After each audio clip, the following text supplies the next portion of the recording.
Bonjour. Aujourd'hui, nous allons être dans l'actualité.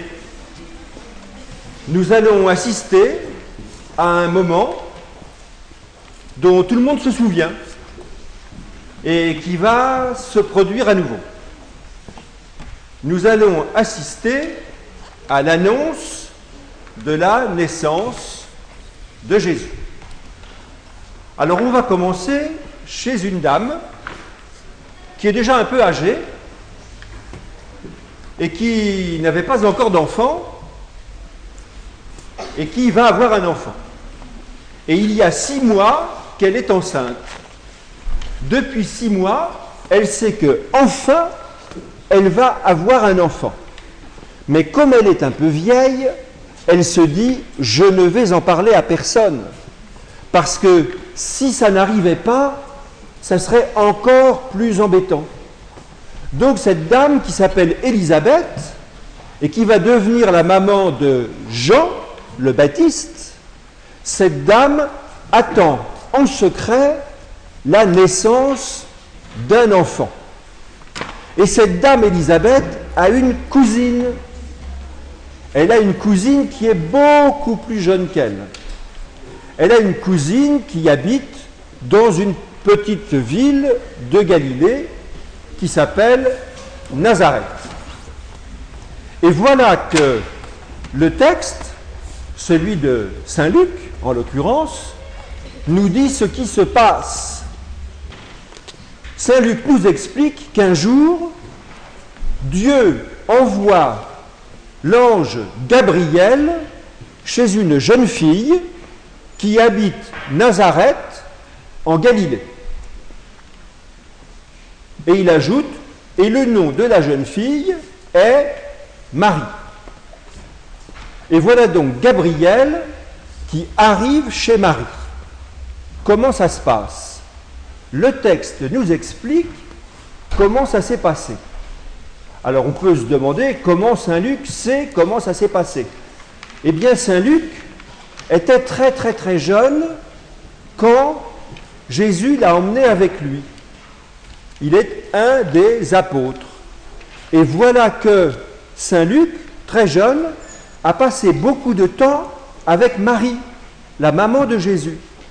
Et c'est Marie elle-même qui a raconté à Saint Luc ce qui lui est arrivé, de sorte que ce que Saint Luc nous explique est exactement ce que Marie a raconté à Saint Luc.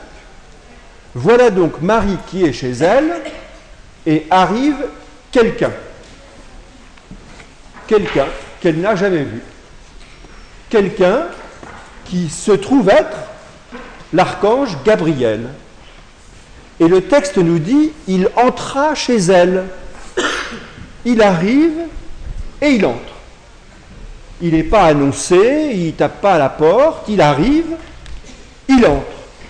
Et qu'est-ce qu'il dit? Il dit « Salut ». Salut. Mais il ajoute « Salut comblé de grâce ». Ah, salut comblé de grâce. Il décrit Marie comme comblée de grâce. Alors quand quelque chose est comblé, il n'y a pas de place pour autre chose. Quand c'est plein, c'est plein. On ne peut rien ajouter. Eh bien, Gabriel dit à Marie qu'elle est comblée de grâce.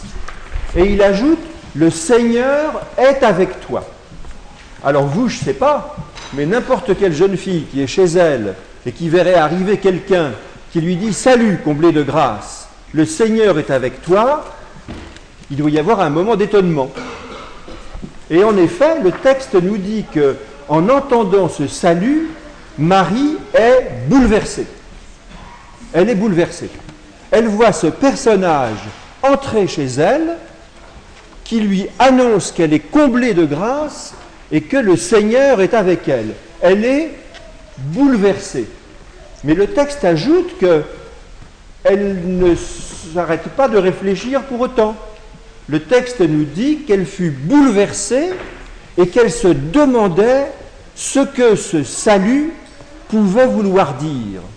Qu'est-ce qu'il veut me dire, ce personnage qui est là, qui est entré et qui me dit ces choses nouvelles.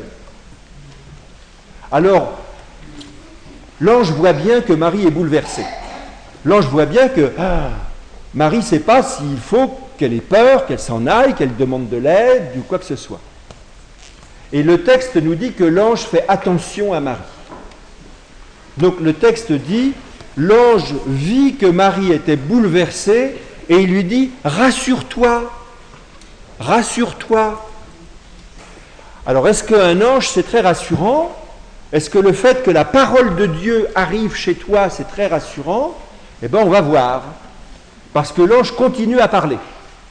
Il dit « Rassure-toi », mais il ajoute, parlant à cette jeune fille, « Tu vas concevoir et enfanter un fils. Tu l'appelleras Jésus, il sera grand, on l'appellera Fils du Très-Haut, et il régnera sur les peuples. » Ah, alors ça fait beaucoup de choses à la fois. C'est une jeune fille, elle est chez elle, et voilà que ce personnage vient lui annoncer qu'elle va avoir un fils. Et en plus, il lui dit qu'elle va l'appeler Jésus, qu'il sera grand, qu'on l'appellera Fils du Très-Haut. C'est beaucoup à la fois. Et Marie, qui est quelqu'un d'assez pratique, commence à poser à nouveau des questions. Mais comment c'est possible, puisque je ne suis même pas mariée? Alors en effet, Marie est fiancée à un homme qui s'appelle Joseph, mais elle n'est pas mariée. Et donc elle demande à son visiteur comment je vais pouvoir avoir un fils, puisque je ne suis même pas encore mariée. Et l'ange lui répond. L'ange, il a la réponse, forcément. Et Gabriel lui dit, « L'Esprit de Dieu viendra sur toi, le Très-Haut te prendra sous son ombre. C'est ce qui fait qu'on appellera ton fils Fils du Très-Haut, qu'il régnera sur les peuples et que son règne n'aura pas de fin. » Alors déjà, ça fait beaucoup d'annonces. Pour une jeune fille de Nazareth qui habite chez elle et qui voit pour la première fois ce visiteur, ça fait beaucoup d'annonces. Mais l'ange va en ajouter encore. L'ange lui dit, figure-toi que ta cousine Élisabeth, tu sais ta vieille cousine, on disait qu'elle ne pouvait pas avoir d'enfant. Eh bien, elle attend un enfant. Elle en est au 6e mois. Elle attend un enfant, elle aussi. Ah! Et puis l'ange s'en va.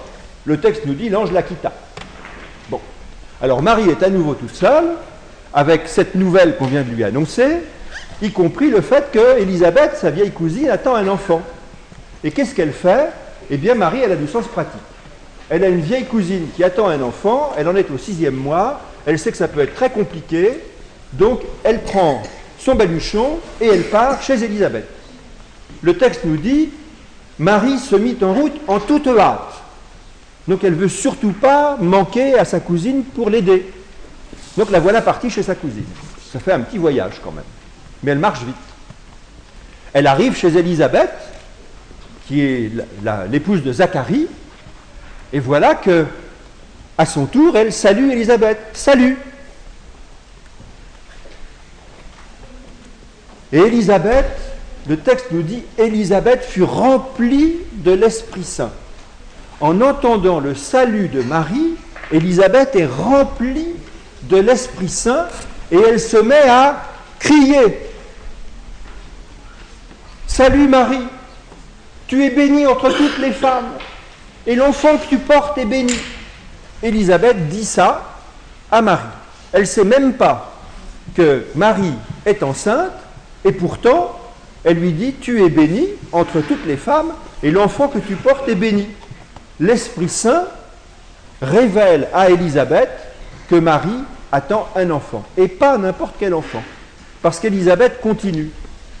Elle dit quand j'ai entendu ton salut, l'enfant que je porte a tressailli en sentant arriver l'enfant que tu portes. Et elle ajoute, comment ai-je ce bonheur que la mère de mon Seigneur vienne me rendre visite. Et c'est là que Marie se met à son tour à chanter. Un cantique qui est très ancien, qui est déjà dans l'Ancien Testament, et où Marie se rappelle ce texte qu'elle connaît bien par cœur.